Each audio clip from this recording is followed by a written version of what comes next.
ये दो चीजें हैं जिनका आज की दुनिया में इस्तेमाल बिल्कुल नहीं हो रहा है। यही डिप्रेशन का मुख्य कारण है। अगर आपको सिर्फ शारीरिक काम करना हो तो आप एक तरह से खाएंगे, मानसिक काम हो तो दूसरे तरीके से। तो सही तरह का भोजन करना बहुत जरूरी हो जाता है। यानी कि आप या तो बीमार हैं या आप शारीरिक और मानसिक दोनों तरह से जल्द ही बीमार होने वाले हैं। अगर ये हासिल हो जाता है तो आपके पास काफी हद तक पूर्ण मनुष्य होंगे जो अपना जीवन पूरी तरह से जिएंगे। हेल्थ शब्द का मूल है होल, यानी पूर्ण, यानी स्वस्थ महसूस करने का मतलब है अपने अंदर पूर्णता की भावना। ऐसा होने के लिए हमारा शरीर जीवंत होना चाहिए, हमारी शारीरिक ऊर्जाएं जीवंत होनी चाहिए, हमारा मन खुश होना चाहिए, भावनाओं में उत्साह होना चाहिए। तभी आप पूर्णता की भावना महसूस करते हैं।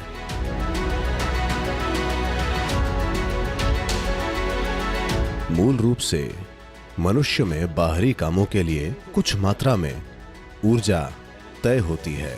बुद्धि चलाने के लिए कुछ ऊर्जा तय होती है, भावनाओं के लिए कुछ ऊर्जा तय होती है। इसी तरह अलग अलग ऊर्जाएं तय होती हैं।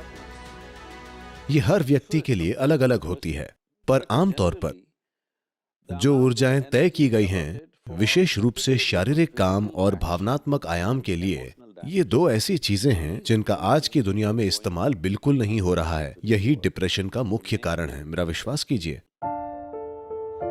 लोग कई मानसिक बीमारियों से पीड़ित बच्चों को मेरे पास लाते हैं। मैं उन्हें सिर्फ एक बात बताता हूं, कोई खेल जो उन्हें पसंद हो, तैराकी, टेनिस, कुछ भी, और संगीत। These two things you bring into their life with अगर ये दो चीजों को आप उनके जीवन में लाते हैं तो 3 महीने में ज्यादातर बच्चे, 80 से 85% बच्चे काफी शानदार तरीके से ठीक हो जाएंगे, क्योंकि उनकी भावनाओं को व्यक्त करे बिना और भौतिक शरीर को पर्याप्त मेहनत मिले बिना वो पक्का डिप्रेशन में जाएंगे।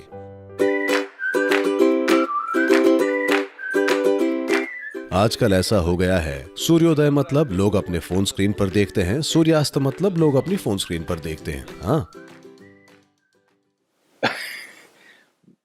तो हमारे जीवन की मदद करने वाले और उसे मैनेज करने वाली सभी चीजों के साथ संबंध खो देना ये भविष्य की एक गंभीर चुनौती होगी। पर ये एक चीज है जो आप कर सकते हैं। अगर आपके बच्चे हैं तो छुट्टी मनाने के लिए उन्हें मुंबई, बेंगलोर, दुबई या दूसरी जगह पर न ले जाएं। बस उन्हें किसी जंगल में ले जाएं, या उन्हें किसी छोटी सी नाव पर ले जाएं, या कुछ भी। उनका प्रकृति से जुड़ना जरूरी है। आप देखेंगे कि बच्चे बहुत उत्साहित हो जाएंगे और वो कितना शामिल हो जाएंगे। आपको ये समझने की जरूरत है कि आपके शारीरिक और मानसिक स्वास्थ्य को बहुत आसानी से मैनेज किया जा सकता है अगर आप प्रकृति के तत्वों, पानी, मिट्टी, प्रकाश और ऐसी चीजों के संपर्क में रहे। तो आप जितने ज्यादा संपर्क में रहेंगे, आप शारीरिक और मानसिक दोनों रूप से उतने ही संतुलित होंगे। ऐसा हर इंसान के साथ जरूर होना चाहिए। इस देश में हमने भोजन के ऐसे नियम बनाए हैं। अगर आपको सिर्फ शारीरिक काम करना है तो आप एक तरह से खाते हैं, मानसिक काम हो तो दूसरा तरीका। पर आज हम में से कोई भी वैसी स्थिति में नहीं है। हमें शारीरिक और मानसिक दोनों ही तरीकों से तेज होना पड़ता है ना? सिर्फ शारीरिक या सिर्फ मानसिक मेहनत के दिन गए। हम सभी को शारीरिक और मानसिक दोनों रूप से अच्छा होना चाहिए। इसीलिए सही तरह का खाना खाना बहुत जरूरी होता है। विशेष रूप से कुछ चीजें जो बहुत सकारात्मक हैं, वे हैं ऐशगार्ड या सफेद पेठा। अगर आप हर दिन 1 गिलास सफेद पेठे के रस का सेवन करते हैं तो आप साफ देखेंगे कि आपकी बुद्धि अपने आप तेज हो जाएगी। आप मानसिक रूप से बहुत तेज हो जाएंगे, अभी से कहीं ज्यादा। खासकर बच्चों को सफेद पेठे का रस जरूर पीना चाहिए। सफेद पेठे का रोजाना सेवन करने से आप साफ देखेंगे कि आपका दिमाग स्पष्ट और तेज हो जाएगा। This will be noticeable within a few weeks of consumption of Ashgard. अगर आप कॉफी पीते हैं तो ये आपको ऊर्जा के साथ उत्तेजना भी देती है। सफेद पेठे का जूस पिएं, इससे आपको भारी मात्रा में ऊर्जा मिलती है और साथ ही ये आपको बहुत ज्यादा शांत रखता है। शहद का रोजाना सेवन भी आपके लिए अद्भुत काम कर सकता है। खासकर आपके घर में बच्चे हैं तो शहद को अपने भोजन का एक हिस्सा बनाएं। मानसिक स्थिरता, शारीरिक खुशहाली और जीवन शक्ति, बस रोजाना शहद खाकर इन सभी चीजों को काफी बढ़ाया जा सकता है।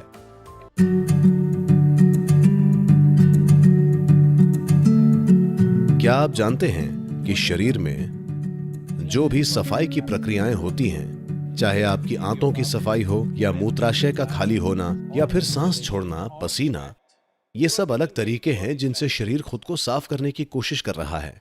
इन सभी चीजों में सब लोगों के शरीर की काबिलियत अलग अलग होती है। अगर आपका स्वास्थ्य अच्छा है, अगर आपकी सेहत बिल्कुल बढ़िया है और अगर आप सही तरह का खाना खा रहे हैं, तो जब आप मल त्यागते हैं तब आपकी बड़ी आंत में कुछ भी, एक तिनका भी नहीं रहना चाहिए, सब कुछ निकल जाना चाहिए।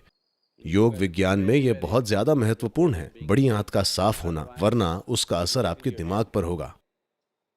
वाकई आपका कोलन या बड़ी आंत का साफ न होना और मानसिक गड़बड़ी, ये दोनों चीजें सीधी जुड़ी हुई हैं। योग विज्ञान की जीवन की समझ के अनुसार सुबह जागने के बाद 20 मिनट के अंदर स्वाभाविक रूप से अगर आंतें खुद को पूरी तरह से खाली नहीं करती हैं, That means you're in ill health or you're heading there quickly. तो यानी कि आप बीमार हैं या आप शारीरिक और मानसिक रूप से जल्द ही बीमार होने वाले हैं। इन दोनों में से कोई भी जो आप में ज्यादा कमजोर है वो पहले खराब होगा। अगर आप आयुर्वेदिक डॉक्टर के पास जाते हैं तो आपकी जो भी समस्या हो, सबसे पहले वो आपकी आंत साफ करेगा, क्योंकि बड़ी आंत को साफ रखना बहुत जरूरी है।